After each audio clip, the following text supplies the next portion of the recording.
All right, so today we're diving deep into the Northern Lights. The Northern Lights. We've got research stories, even how these tie into, like, our future tech. Yeah, and I Yeah. think the thing to remember is that the Northern Lights, while like breathtakingly beautiful, they're like a reminder that our planet is constantly interacting with the sun.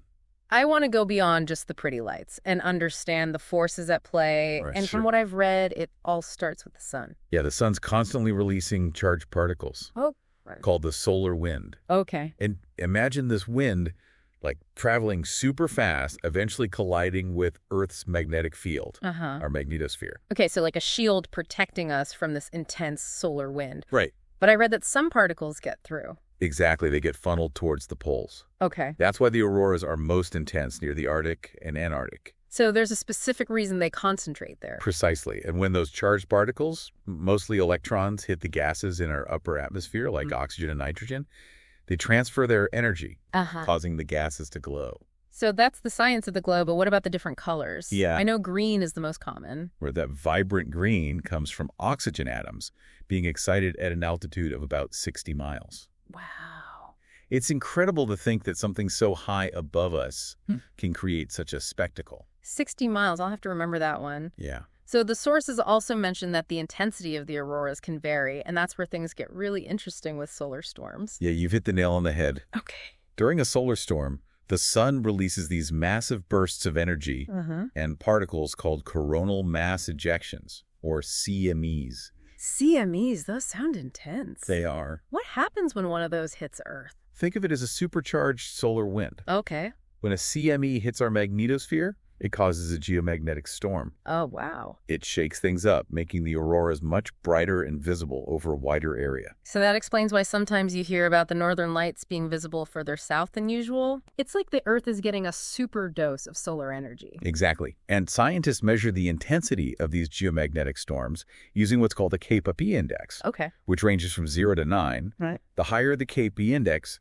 the stronger the aurora, and the farther it can be seen from the poles. So the Kappa index is crucial for predicting not only the intensity, but also the location. That's right. Imagine checking the KP index and seeing a reading of 7 or 8. Wow. That's when you might get a chance to see the northern lights from places you wouldn't normally expect, like Scotland or even parts of the northern United States. That's incredible. So those unexpected sightings are directly linked to the power of these CMEs and the resulting KP index. It's like a cosmic lottery.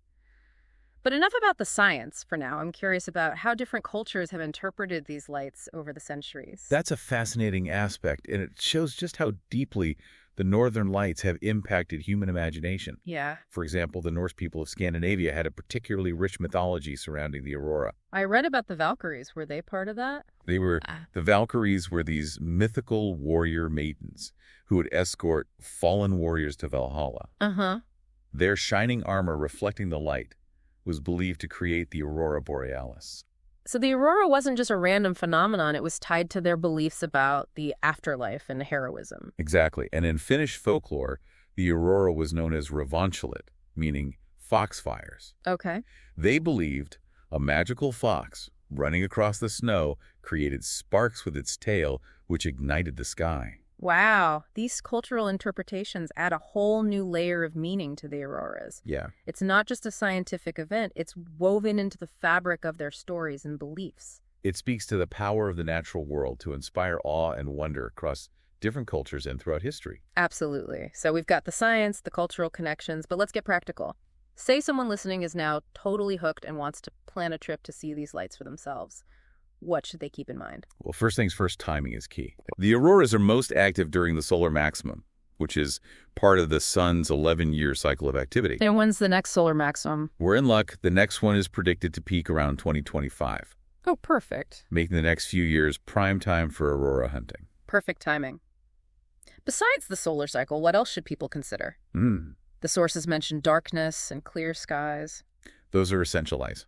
Winter months are generally ideal because the nights are longer Right. and you have more opportunity to catch the show. Makes sense. And of course, you want to get as far away from city lights as possible to minimize light pollution.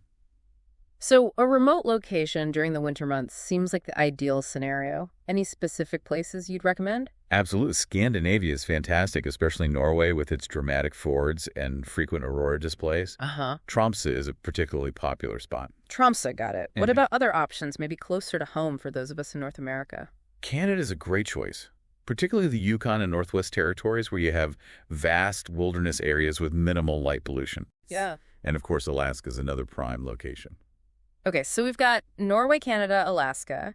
It sounds like we need a separate deep dive just to explore all the potential aurora viewing destinations. We might. But I'm also wondering, are there any tools or resources to help people predict when and where the auroras will be visible? There are websites and apps like Space Weather Live, and the Aurora Forecast app can be incredibly helpful. Okay. They provide real-time updates on aurora activity forecasts and even alerts, so you know exactly when to look up. So it's like having a personal aurora guide right in your pocket. Exactly, and they can even help you determine the best viewing locations in your chosen area. Okay, that's incredibly helpful for anyone planning a trip. So we've covered the science behind the auroras, their cultural significance, and even practical tips for seeing them in person. It's amazing how much there is to learn about these lights. It really is, and we've only just scratched the surface. Right. There's a whole world of research dedicated to understanding the nuances of auroras and their connection to the sun's activity. Which brings us to our next point. I read that scientists study auroras for more than just their beauty. They provide valuable insights into space weather, right? That's right. Auroras are a visual manifestation of space weather, Okay. the conditions in space that can affect Earth and our technology. Space weather. Now that sounds intriguing. What are the implications of space weather, especially given our increasing reliance on technology? Well, the same geomagnetic storms that create those dazzling auroras can also disrupt satellite communications, wow. GPS signals, and even power grids. So while the auroras themselves are harmless, the forces behind them can have a real impact on our technological infrastructure. Exactly. And one of the most dramatic examples of this happened in 1989 when a powerful solar storm caused a major blackout in Quebec, Canada, leaving millions of people without power for hours. 9 hours without power for millions of people. That's a significant impact. And it makes me wonder, as we become even more reliant on technology, how can we better prepare for these space weather events? That's a crucial question, and one the scientists and engineers are actively working on. Yeah. It involves developing advanced monitoring systems, predictive models, and protective measures for critical infrastructure. It sounds like there is a lot of work being done to ensure our technological world can weather these solar storms both literally and figuratively. You could say that. Okay. But for now, let's continue to marvel at the beauty of the auroras while recognizing the powerful forces at play behind them. Okay. I'm ready to dive deeper into those forces and the ongoing research surrounding them. Let's continue this fascinating journey. All right, so we've established that auroras are not just a pretty light show. Right. They're a window into this dynamic relationship between the sun and Earth with real implications for our technology. Absolutely. Where do we go from here? Well, there's a whole world of research dedicated to unraveling the complexities of auroras. Uh-huh. For example, scientists are using sophisticated instruments like ground-based magnetometers and all-sky cameras to study the different types of auroral displays. What different types? Yeah. I thought it was just those shimmering curtains of light.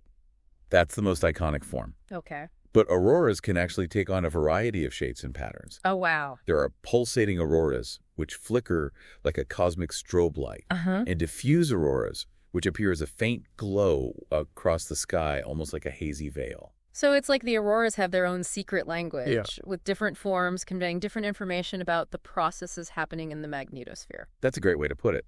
By deciphering that language, scientists can gain a deeper understanding of how the sun's energy interacts with Earth's magnetic field and atmosphere.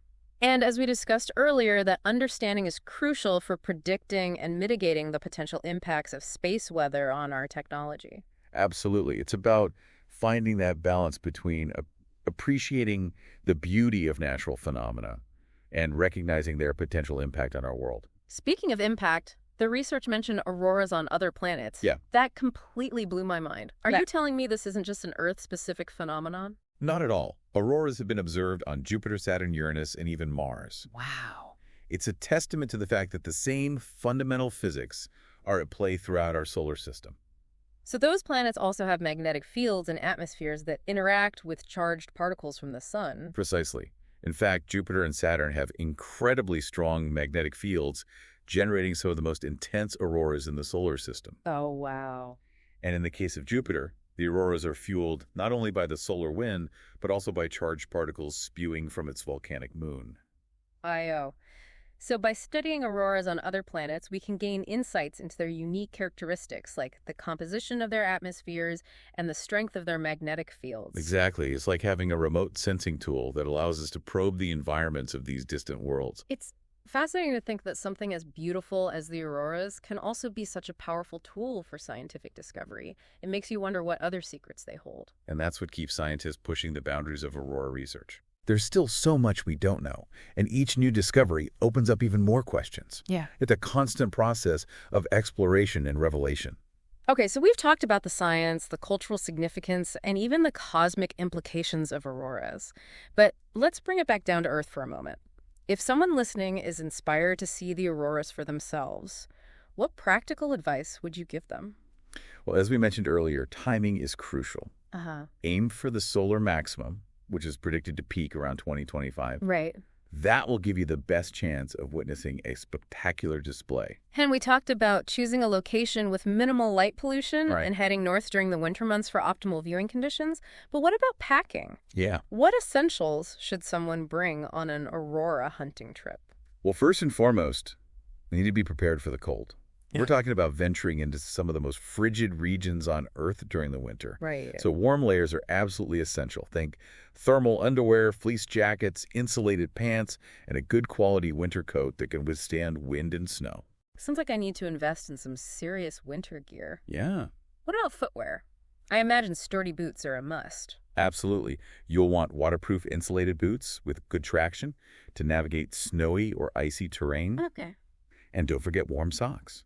Cold feet can ruin even the most breathtaking aurora display. Noted warm clothes, sturdy boots. Check.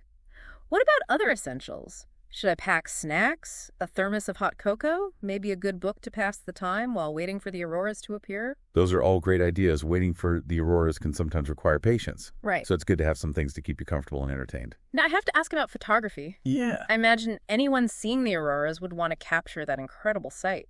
What kind of gear would you recommend? If you're serious about aurora photography, a DSLR or mirrorless camera with a wide-angle lens is ideal. Okay. The wide angle allows you to capture the vastness of the auroral displays, and a fast lens with a low f-stop will help you gather more light in those dark conditions. And I'm guessing a tripod is essential for those long exposures. Absolutely. You'll need a sturdy tripod to keep your camera perfectly still during those long exposures, Right. which can range from several seconds to even minutes. Any other pro tips for aspiring aurora photographers? Yes, patience is key. Okay. Auroras can be unpredictable, so be prepared to wait and watch the sky. Sometimes they appear as faint glows, and other times they erupt in vibrant displays of color and movement. And don't be afraid to experiment with different camera settings to find what works best in the given conditions. It sounds like aurora photography is as much an art as it is a science. It definitely is. But remember, even if you don't get the perfect photo, the experience of witnessing the auroras firsthand is something you'll never forget. That's a great point. Sometimes the best experiences are the ones we simply absorb and appreciate in the moment without the need to document everything. Exactly. But for those who do want to capture those memories, learning a bit about aurora photography can enhance the experience. Okay, so we've got our warm clothes, our camera gear, our snacks, and our patience. Anything else we should keep in mind before venturing out into the auroral wilderness? Yes, it's crucial to prioritize safety. Okay. Research the area you're visiting. Be aware of potential hazards like wildlife or extreme weather, and let someone know your plans before heading out. Safety first, always. It's easy to get caught up in the excitement of the auroras and forget about the practicalities. Absolutely. And lastly, remember that auroras are a natural phenomenon, so they don't always follow a strict schedule. Right. Be prepared for some flexibility in your plans and embrace the unexpected. That's a good reminder. Sometimes the best experiences come from embracing the unknown and allowing ourselves to be surprised by nature's wonders. Couldn't agree more. And when it comes to the auroras, the unexpected can be truly magical. So we've covered the science, the culture, the practical tips, and even the importance of safety. But I'm still curious about those incredible images of auroras taken from space. What do astronauts see when they look down at our planet during an auroral display? That's a fantastic question. And thankfully, astronauts aboard the International Space Station have shared their unique perspective through breathtaking photographs and videos. I can only imagine how awe-inspiring that view must be. It's truly remarkable. Imagine seeing these vast, swirling curtains of light wrapping around the Earth's poles like a celestial embrace. It must be like looking down at a giant celestial ballet with the Earth as the stage. Exactly. And those images don't just provide stunning visuals, they also provide scientists with valuable data to study and analyze. They can track the movement and intensity of the auroras and even correlate those observations with solar activity. So it's a win-win situation. The astronauts get to experience a once-in-a-lifetime view, and scientists get invaluable data to further our understanding of auroras and space weather. Precisely. And it highlights the interconnectedness of our planet, our technology, and our scientific endeavors. Okay, I think that's a perfect note to end on. We've explored the auroras from every angle imaginable, the science, the culture, the practicalities, and even the view from space. It's been an illuminating journey, and I hope our listeners are feeling as inspired and curious about the auroras as we are. I believe they are, and if they're craving even more aurora knowledge, we've got plenty of resources linked in the show notes. So keep exploring, keep learning, and keep looking up at the sky. And who knows, maybe one day you'll be lucky enough to witness the magic of the auroras for yourself. Those astronauts floating up there, seeing that view. It's a truly unique vantage point. Yeah. But even grounded here on Earth, we can still connect with the auroras. Yeah, you're right. It's not just about planning a trip. We can explore those stories they've inspired, Wow. science behind them, even the research. Engaging with the auroras on multiple levels can enrich our understanding of the world. Exactly. And it makes me think about the artistic impact. The research mentioned how they've inspired art, music, even literature. It's true. The auroras have this ability to tap into something deep within us. A sense of awe and wonder. It's like they connect us to something larger than ourselves, reminding us of the vastness and mystery of the universe. And that's the power of natural phenomena like the auroras. They spark our imaginations, inspire creativity, and make us feel a sense of humility. Definitely a humbling experience, and it makes me appreciate the work of those scientists studying these lights. Yeah. Their research is crucial, not just for advancing our knowledge, but also for inspiring future scientists and explorers. Absolutely. Their work helps us understand our place in the cosmos, the interconnectedness of everything. It's exciting to think about the possibilities. Maybe we'll uncover new ways to harness the energy of the sun, or even unlock the secrets to interstellar travel. Possibilities are endless. But even if those breakthroughs are still far off, the auroras continue to captivate and amaze us right now. They remind us to slow down, look up, and appreciate the beauty and wonder that surrounds us. Well said. And I think that's a perfect note to end on. We've explored the northern lights from every angle. It's been an incredible journey, and I hope our listeners are walking away with a newfound appreciation for this celestial marvel. I believe they are. And for anyone who wants to delve even deeper, remember, we have a wealth of resources linked in the show notes. So keep exploring, keep learning, and keep looking up at the sky. Maybe one day you'll witness the magic of the auroras for yourself. Until then, keep dreaming of those celestial wonders. And that's a wrap for this deep dive. Thanks for joining us on this incredible journey into the world of the Northern Lights.